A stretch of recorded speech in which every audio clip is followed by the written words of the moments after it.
je voudrais aborder la question de la beauté en musique, mais peut-être cette question est-elle plutôt un prétexte pour finalement parler d'autre chose. Enfin, ça se pressent dans le titre de toute façon, vous avez bien compris. Et mon angle d'attaque, ça sera celui de réfléchir sur les possibilités d'une critique musicale. Alors, je ne sais pas si c'est le critère d'attaque le plus réaliste, parce que la critique musicale a beaucoup changé. En ce qui concerne la musique classique au sens le plus large du terme, je ne suis pas certain qu'on puisse encore parler de l'existence d'une critique musicale institutionnelle très compétente, si jamais elle a existé un jour. Alors je sais bien que la critique musicale s'est déplacée vers d'autres domaines, vers d'autres médias également, et elle est tout à fait vivace et active. Mais parfois, on se demande, mais comment travaillent ces personnes qui écrivent ou qui parlent dans différents médias sur les œuvres qui sont proposées au public, et donc qui les jugent, soit pour en faire l'éloge, soit pour les condamner, les critiquer au sens strict du terme. Alors pour commencer, vous voyez que mon propos va se développer en 6 points. Le premier point est une introduction, le 6e est une conclusion, et entre les deux, il y a 4 parties. Je commence par une introduction qui cherche à réfuter un petit peu le préjugé relativiste. Le préjugé relativiste, ce serait celui qui pense que, de toute façon, chacun aime ce qu'il aime, et que des goûts et des couleurs, on ne discute pas. Donc, il s'agit d'un préjugé pour les raisons suivantes. 4 arguments peuvent être développés ici. Le premier argument, c'est que l'apparent chaos des opinions n'est pas définitif et qu'il n'est justement qu'apparent peut-être. Certainement, il y a des jugements contradictoires sur les œuvres au même moment ou parfois dans le temps. Mais est-ce qu'on peut dire que des positions se contredisent dans la mesure où elles ne dialoguent pas entre elles?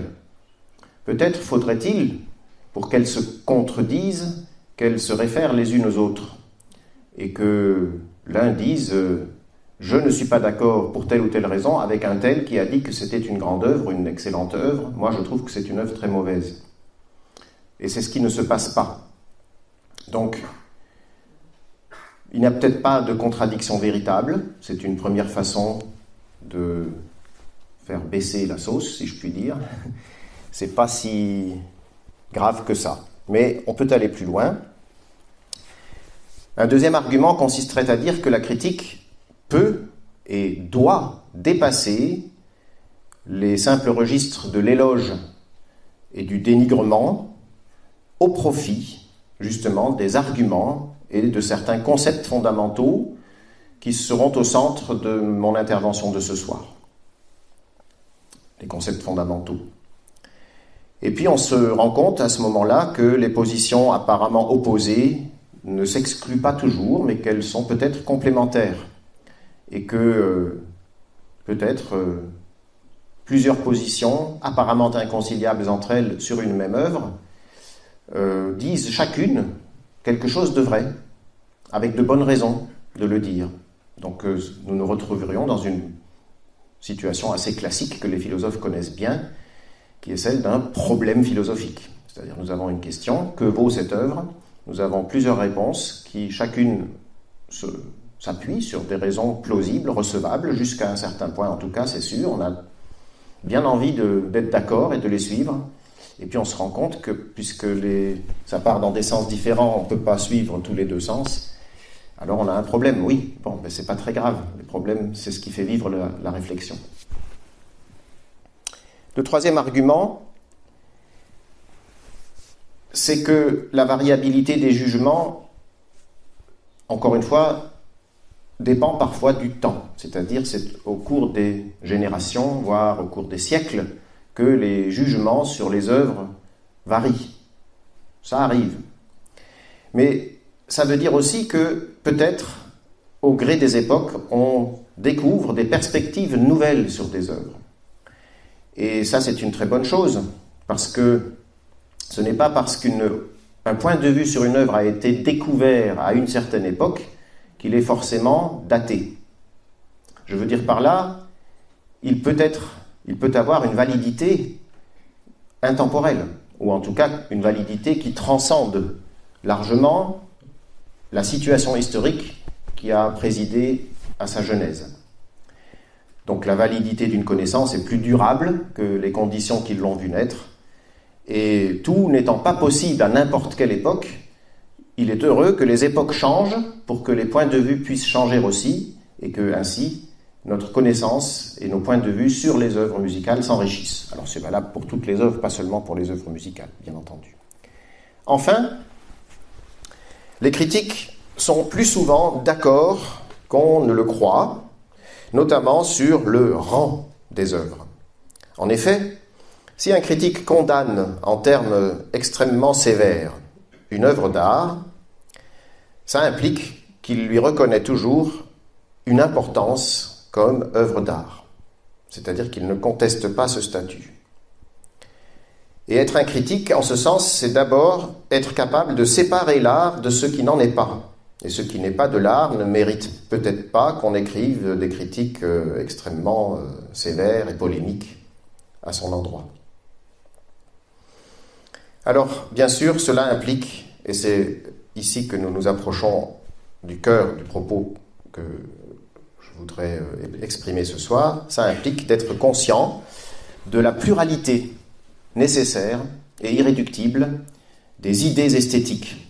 Alors, j'en ai énuméré ici quelques-unes. Bien sûr, la première idée esthétique qui nous vient tous à l'esprit, surtout parce que nous sommes ici ce soir, c'est la beauté. Mais ce n'est peut-être pas la seule.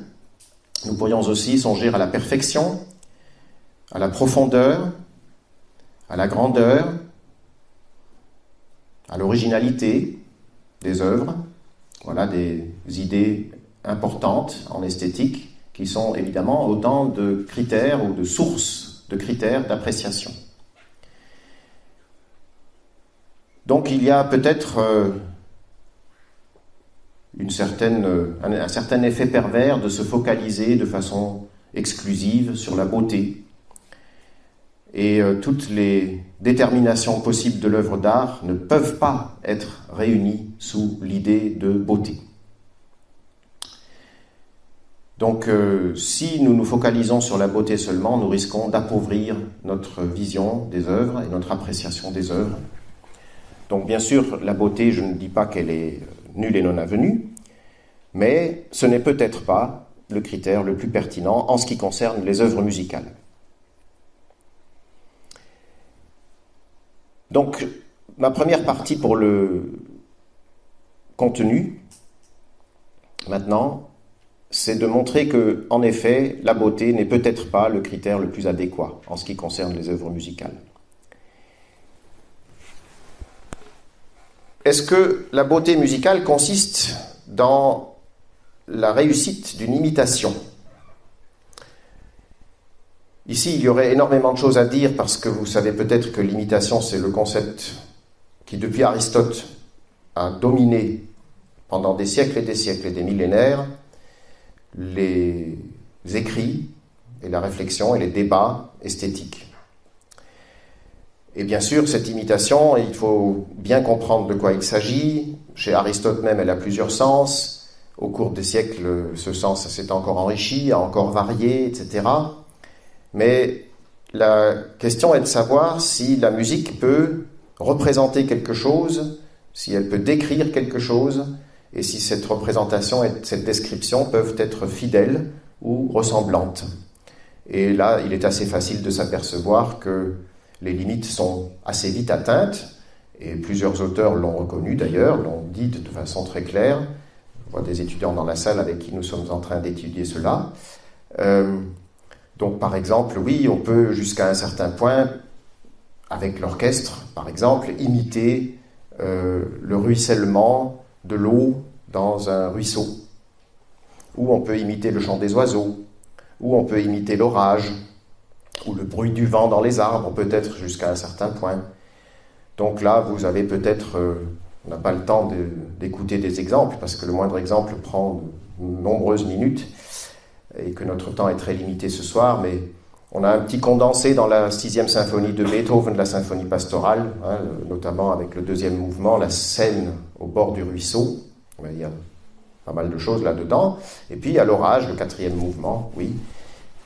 Tempête, orage. Mais est-ce que c'est la fidélité de l'imitation et la ressemblance de l'imitation des bruits de la nature qui fait la valeur de ces œuvres-là? J'en doute. De façon générale, si nous prenons conscience que nous nous interrogeons sur le beau en musique, il faut que nous fassions une distinction évidente, mais peut-être pas tout de suite évidente à première vue, la distinction entre de la musique qui a du texte, c'est-à-dire par exemple un chant qui met en musique un certain texte, de certaines paroles, des paroles chantées, le sens des paroles. Bien entendu, il contribue à la beauté du tout. Ça, c'est indiscutable. Mais dans ce cas-là, ce n'est pas le beau musical que nous avons en vue. C'est le beau poétique global de la combinaison entre les paroles et la musique. Donc je vais mettre de côté radicalement toute situation où il y a des paroles qui sont en jeu, où il y a des références littéraires, où il y a une action dramatique ou théâtrale, donc par exemple tout ce qui est de l'opéra, etc. Ce n'est pas là-dessus que se porte prioritairement notre interrogation. Elle se porte prioritairement sur ce qu'on appelle la musique pure, la musique instrumentale pure, qui n'a pas de référent en dehors d'elle-même. N'est-ce pas? Donc, je ne sais pas, moi, il y a des compositions aussi bien dans la musique savante que dans la musique populaire qui ont des titres qui ne sont pas du tout suggestifs ou expressifs. Ça peut s'appeler composition numéro 354. Voilà. Alors, quelle est l'imitation là-dedans? Qu'est-ce qui est imité? Qu'est-ce qui est représenté? Qu'est-ce qui est peint? Rien du tout. Et pourtant, ça peut être beau, éventuellement. Alors, en quoi ce serait beau s'il n'y a aucune référence, s'il s'agit de musique pure? Essayons d'aller un peu plus loin. Est-ce que le beau est l'agrément sonore? L'agrément, c'est-à-dire ce qui est agréable aux oreilles. Ce serait d'abord les timbres des sons, des sonorités que nous entendons. Les timbres, c'est-à-dire la couleur instrumentale.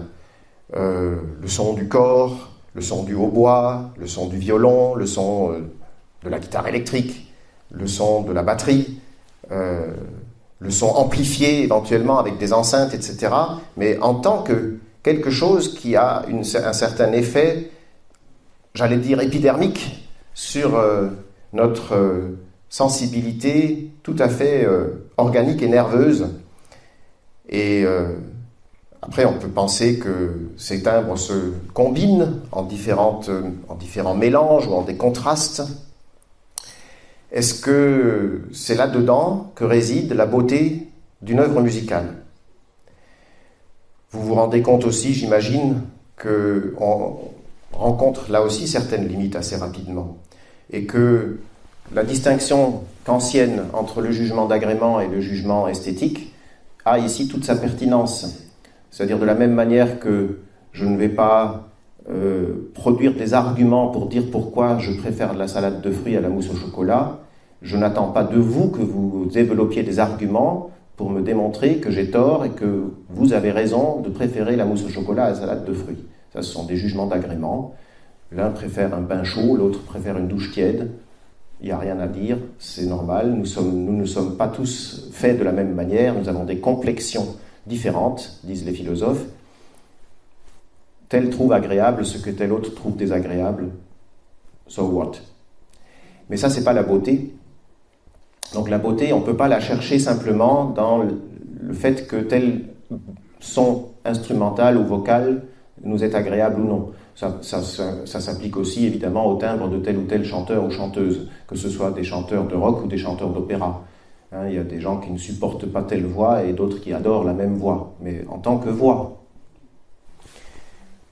Donc il faut aller encore plus loin et puis nous demander si le beau est ce qui est agréable à l'oreille, mais alors en un autre sens que les timbres maintenant, c'est quelque chose qui est plus structurel. Et puis, donc ça c'est peut-être la position que Kant a défendue sur la musique quand il a dit, oui, ben, la seule façon dont la musique peut être belle, c'est parce qu'elle est une affaire de rapport, les rapports entre les hauteurs de son. Les rapports entre hauteurs de son dans la succession, c'est la mélodie, ou les rapports entre la hauteur des sons dans la simultanéité, ça s'appelle l'harmonie.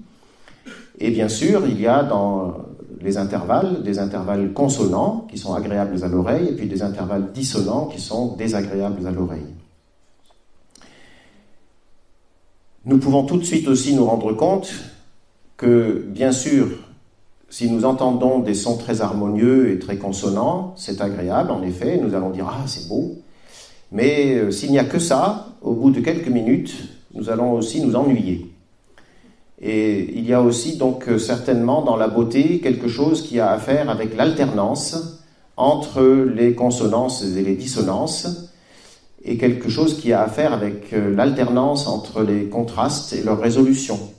Alors j'ai remplacer un vocabulaire par un autre, parce que les consonances et les dissonances, c'est quelque chose qui est très relatif à des époques historiques. Certaines époques ont considéré comme dissonance des intervalles que des époques ultérieures ont considéré comme des consonances, oui c'est bien ça. Par contre, tension et détente, ça c'est quelque chose qui transcende peut-être les contextes historiques. Donc ça m'intéresse déjà davantage. Les intervalles ne sont pas la seule manière de créer de la tension et de la résoudre. Et puis vous allez voir que si je suivais ce fil, je vais le faire un peu plus tard, ben ça va me conduire tout à fait ailleurs que dans la question de la beauté, justement. Donc, peut-être que s'il y a de la beauté en musique, elle a à faire avec la façon dont les intervalles se succèdent, dont ils se combinent, dont ils créent de la tension et dont ils détendent cette tension. Mais justement, est-ce que c'est bien encore de beauté qu'il s'agit? Est-ce que la beauté est le terme le plus pertinent? J'ai des doutes, et ces doutes, je voudrais les approfondir tout à l'heure avec vous. Le beau serait donc, d'après ce que je viens de dire, la variété, peut-être, et le contraste. Oui, sûrement, il y a de ça. Mais vous avez tous déjà entendu certaines œuvres musicales où la variété était telle qu'elle devenait pure multiplicité, incohérence, indigeste et incompréhensible, c'est-à-dire que nous sommes tout simplement largués. La variété est telle, les contrastes sont tels que nous ne parvenons plus à les intégrer et à suivre tout simplement ce qui se passe. Donc, dire que le beau est la variété et le contraste, ça n'est pas non plus une réponse tout à fait satisfaisante. Il faut autre chose. Est-ce que le beau est l'équilibre des proportions dans une forme? Le concept de forme a conquis droit de cité dans l'esthétique musicale assez tard. En fait, seulement dans le premier tiers du XIXe siècle. C'est extrêmement tard si on pense que l'histoire de la musique, si je suis rigoureux, oui, ça, c'est 30 000 ans. 30 000 ans. J'ai bien parlé de 30 000 ans, puisqu'on a des preuves que les hommes préhistoriques, dans le paléolithique supérieur, ont fait de la musique seuls ou ensemble sur des instruments, par exemple des os creux percés de trous, et les trous sont à des distances telles qu'il est certain que ces gens-là avaient la notion des intervalles. Alors la forme, c'est un terme d'abord optique, c'est un terme statique, c'est un terme qui évoque, je ne sais pas moi, les moules à gâteau, ou peut-être les moules, pour prendre un exemple un peu plus noble, pour couler le bronze, pour faire une statue. Ça, c'est une forme. Puis quand on dessine une silhouette, c'est aussi une forme. Mais quelle peut être la pertinence du concept de forme dans la musique? Quelle peut être la pertinence de la notion d'équilibre dans la musique, puisqu'il s'agit de quelque chose qui disparaît au moment même où ça apparaît?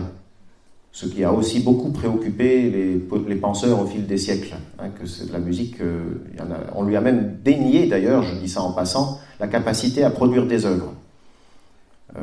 Puisque cette œuvre, vous ne l'avez jamais devant vous, comme vous avez devant vous un tableau. Le tableau, vous pouvez le regarder à votre guise, vous pouvez sortir, vous pouvez revenir. Pour la musique, si vous loupez par inattention quelques mesures, ça ne reviendra plus. Vous ne pouvez pas revenir en arrière. Vous ne pouvez pas vérifier si vous avez bien entendu tel ou tel passage. Donc ce caractère extrêmement éphémère et transitoire de la musique, ce caractère instantané de sa manifestation, fait que il est difficile de lui appliquer le concept de forme.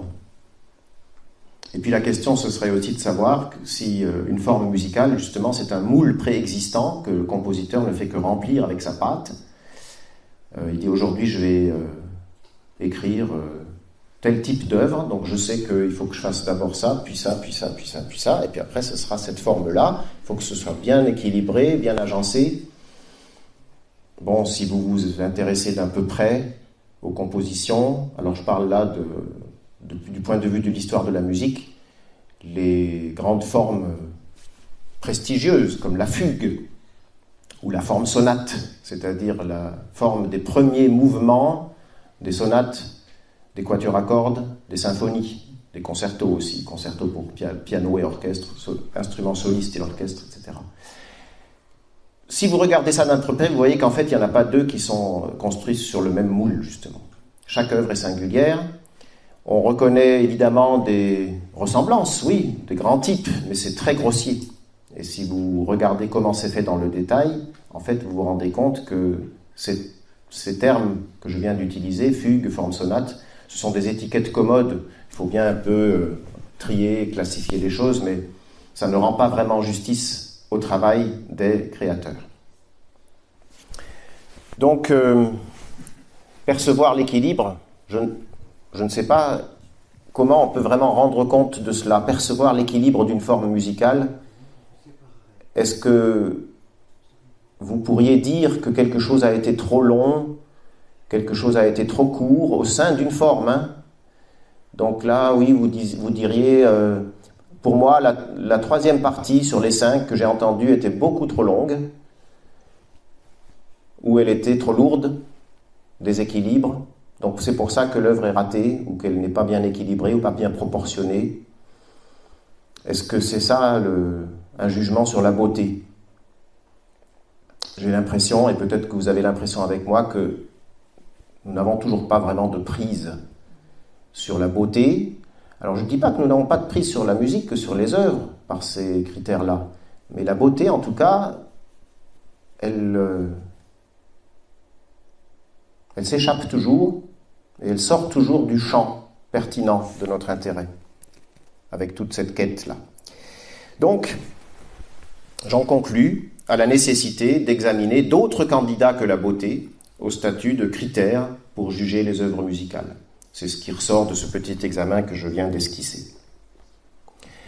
Alors je vais me prêter à un bref exercice d'analyse conceptuelle sur la notion de grandeur en musique.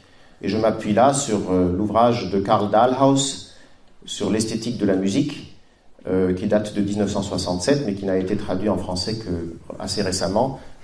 Il figurera dans la dernière diapositive en bibliographie.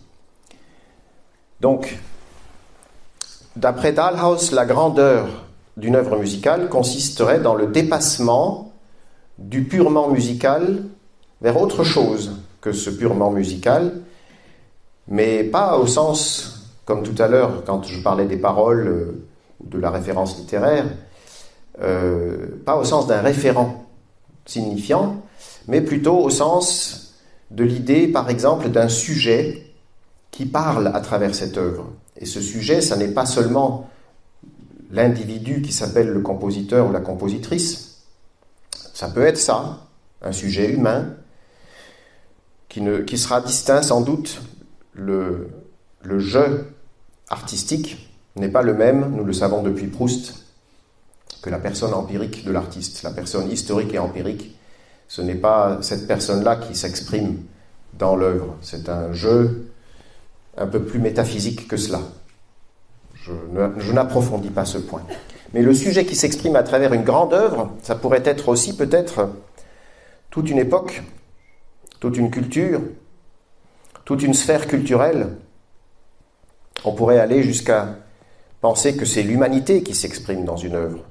Et vous le savez bien, je pense, notamment les œuvres de Beethoven, déjà à leur époque, du vivant de leur auteur, mais aussi pendant toute la postérité, ce n'est pas un hasard si la 9e symphonie, en tout cas le thème principal de son finale, est devenu l'hymne européen. L'ouverture de Fidelio, les opéras, tout ça, c'est parce que chez Beethoven, il y a quelque chose comme une espèce un message de liberté et de fraternité universelle à laquelle tout le monde a été sensible. Alors, est-ce que c'est vraiment universel? Est-ce que c'est seulement européen? C'est une question que je n'aborderai pas, mais c'est la même question de savoir si les droits de l'homme, c'est seulement français en 1789 ou si c'est les droits de l'homme de la Déclaration universelle des droits de l'homme. Donc, vous voyez, peut-être même on pourrait encore aller au-delà de l'idée d'humanité qui s'exprime dans une œuvre. Ça pourrait être l'univers, la création, Dieu, pourquoi pas. Donc la grandeur, ça serait lié à cette idée-là. Mais la grandeur d'une œuvre, je reviens un peu plus bas, sur les pieds sur terre, dépend aussi de son format.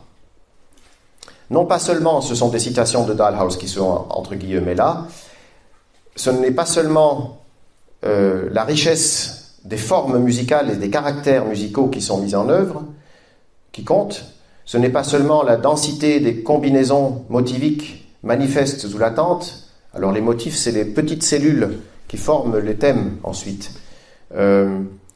Mais ce qui compte aussi pour déterminer la grandeur d'une œuvre, alors les deux premières formules ne sont pas écartées, non seulement, mais aussi la maîtrise autoritaire de grandes étendues.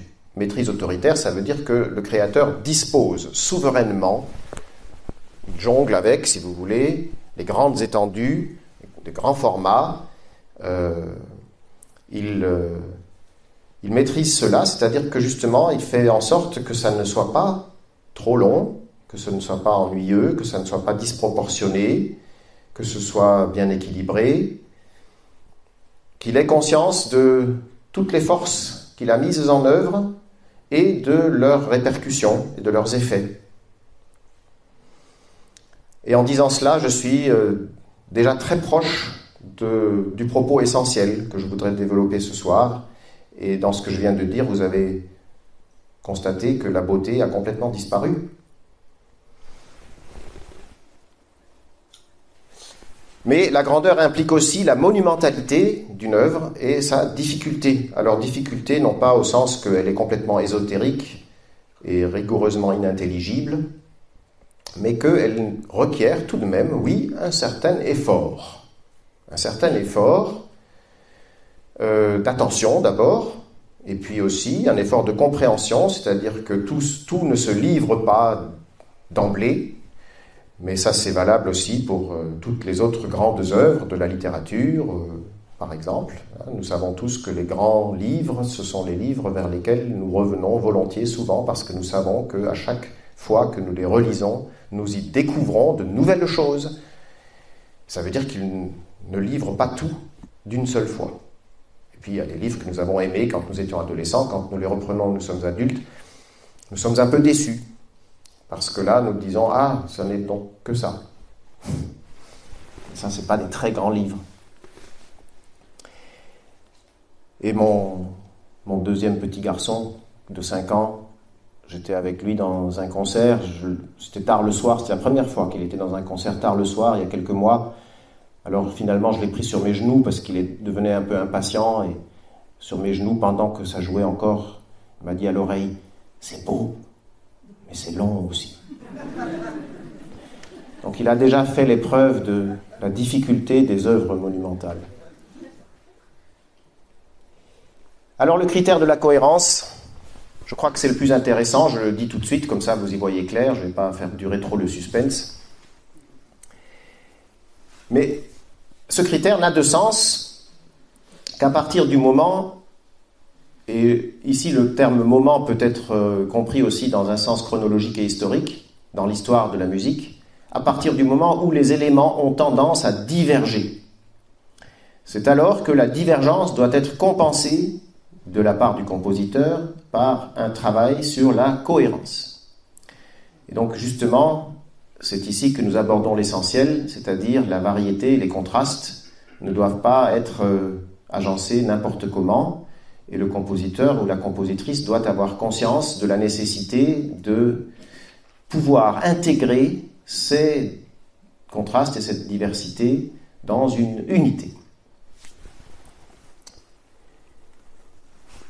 Ça ne doit pas exclure, ce critère de la cohérence ne doit pas exclure des catégories comme l'ambivalence, le paradoxe, l'ironie en musique. Quand nous parlons de cohérence, nous n'excluons pas les ruptures, nous n'excluons pas les surprises, nous n'excluons pas même des moments de désarroi de la part de l'auditeur. Toute rupture n'est pas un manque et certaines ruptures peuvent être justifiées. Et en quoi consiste cette justification? C'est toute la question. C'est-à-dire, il faut que le désarroi, à un certain moment, soit en quelque sorte rattrapé, comme s'il y avait un filet de sécurité par en dessous que le compositeur a prévu. Il nous assène du désarroi, mais ce désarroi ne reste pas tel quel. Il reçoit sa justification a posteriori et il peut s'intégrer dans la cohérence du tout. Pour tout cela, l'attention constitue assurément une condition nécessaire. C'est-à-dire que si nous ne sommes pas attentifs, la cohérence va forcément nous échapper. Il faut que notre attention soit continue. Nous ne pouvons pas rêvasser, décrocher. C'est rare d'ailleurs, dans le public d'un concert, quel que soit le concert, quel que soit le style ou le genre de musique, je me suis souvent posé la question, quels sont ceux qui réellement écoutent sans interruption, attentivement, tout le temps, sans penser à autre chose, ni même sans penser à ce qu'ils ont lu dans le programme, ou ce qu'ils ont lu chez eux avant de venir, sur l'histoire, la biographie du compositeur, que sais-je encore. Parce que tout ça, ce sont des choses parasites qui entravent l'écoute. L'écoute, c'est ici et maintenant que ça se passe. Et je suis entièrement disponible et entièrement réceptif, et je suis de bout en bout ce qui se passe sans jamais décrocher. C'est vachement difficile. Mais si la cohérence est effectivement réalisée, de l'autre côté, je veux dire en face de moi sur la scène, si je suis auditeur, l'attention, la mienne en tant qu'auditeur, sera aussi favorisée. C'est-à-dire que le risque de décrochage et de flottement et de distraction et de pensée parasite sera moindre. Donc ça veut dire que il y a deux parties prenantes dans ce processus. Il y a évidemment tout d'abord le compositeur lui-même, qui doit avoir réalisé quelque chose qui puisse permettre la cohérence à celui qui réalise la composition, qui interprète, comme on dit dans le langage courant. Parfois, c'est pas la dissociation entre compositeur et interprète n'est pas toujours d'actualité, mais il y a des situations d'improvisation musicale. L'improvisation peut aussi réaliser ce genre de cohérence. C'est pas très très fréquent, mais c'est pas non plus aussi rare qu'on pourrait le croire. Il y a des improvisateurs qui y arrivent, c'est-à-dire ils improvisent et ils vous emmènent d'une façon totalement scotchante, de telle sorte que vous ne décrochez pas. Et ça peut durer, bon après on regarde la montre quand c'est fini, si on regarde la montre pendant, c'est qu'on est déjà foutu. Mais si vous regardez votre montre, je dis, ça a duré peut-être, 20 minutes, 25 minutes, pendant lesquelles j'ai complètement oublié le temps, parce que j'étais totalement dedans. Ça, c'est intéressant. Alors, si c'est un improvisateur qui le fait, c'est tout à fait admirable. Si c'est un compositeur qui le fait, c'est un autre genre de travail, parce que le compositeur, il écrit sur plusieurs mois, peut-être sur plusieurs années, mais en fait, ce qu'il cherche, c'est cette cohérence-là. Et il rature, il gomme, jusqu'à ce qu'il ait le sentiment que ça y est, dans le meilleur des cas. Et puis il y a l'interprète, donc, qui doit évidemment ne pas trahir cette mission. Et puis il y a l'auditeur qui doit être attentif. Voilà, tout cela compose ensemble ce processus qui, lorsqu'il a lieu, c'est ce que j'appellerais moi un processus musical au sens strict du terme, un processus d'expansion, non pas linéaire, mais articulé, une expansion qui est interrompue par des détentes locales, mais qui, globalement, nous entraîne jusqu'à un point culminant, un point de tension maximale, et qui, à partir de là, encore d'une manière articulée, progressive, nous ramène à une fin. Et puisque le commencement était fait de silence et de repos, la fin est aussi faite de silence et de repos, et en un certain sens, elle coïncide avec le commencement. Donc, il y a quelque chose de tout à fait étonnant dans cette idée, mais qui n'est pas seulement une idée, qui est une expérience que beaucoup d'entre vous ont sans doute déjà vécue avec la musique, qui consiste dans le fait que la successivité des phénomènes n'est pas la seule façon dont le temps soit impliqué, mais qu'il y a aussi quelque chose qui dépasse cette successivité, puisque nous revenons au commencement. À la fin, nous sommes revenus au commencement. Donc c'est assez mystérieux, mais c'est très réel.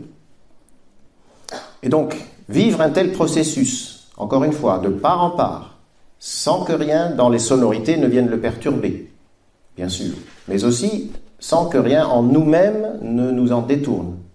Ça, c'est une expérience tout à fait importante et décisive. C'est l'expérience musicale au sens fort. C'est-à-dire que, de ce point de vue, la musique, qui est réputée un art du temps, est en fait, peut-être, un accès privilégié à la sortie du temps, à l'intemporalité. La musique est un moyen de sortir du temps. Ça, c'est la thèse que j'ai envie de soutenir. Et la beauté, de ce point de vue, n'est qu'un appât. C'est-à-dire, elle nous attire à la musique, mais si nous nous arrêtons à la beauté, nous manquons l'essentiel. L'essentiel se situe tout à fait ailleurs que dans la beauté, il se situe dans la possibilité de cette transcendance du temps.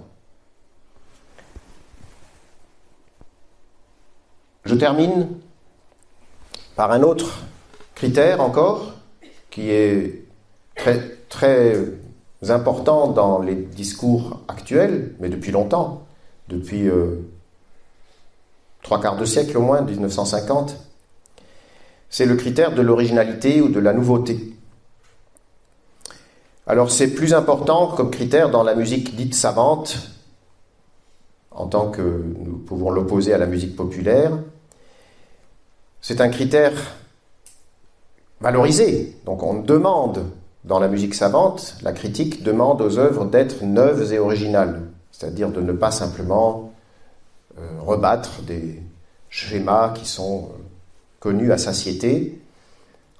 Les compositeurs ne doivent pas être des épigones s'ils veulent être des véritables créateurs. Et la nouveauté n'est pas non plus réductible à de simples modes, au sens de la mode, c'est-à-dire, c'est pas les modes de Spinoza, le mode, non, la nouveauté, ce n'est pas simplement qu'on change de mode et quelque chose est à la mode et ensuite ça devient démodé, parce que ça se trouverait aussi dans la musique populaire, bien sûr, les changements de mode. Donc il s'agit d'autre chose.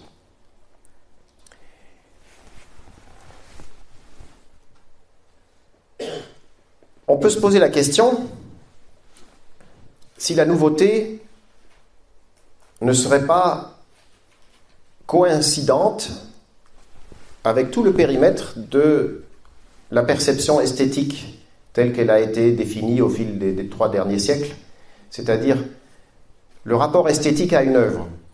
Le rapport esthétique, c'est une contemplation, si nous donnons à ce mot perception esthétique, au rapport esthétique, un sens un peu fort, un peu exigeant. Ça veut dire que c'est une contemplation qui échappe à toute routine et qui se confronte justement au caractère singulier de chaque œuvre. C'est ce à quoi je faisais déjà allusion tout à l'heure quand je parlais des formes.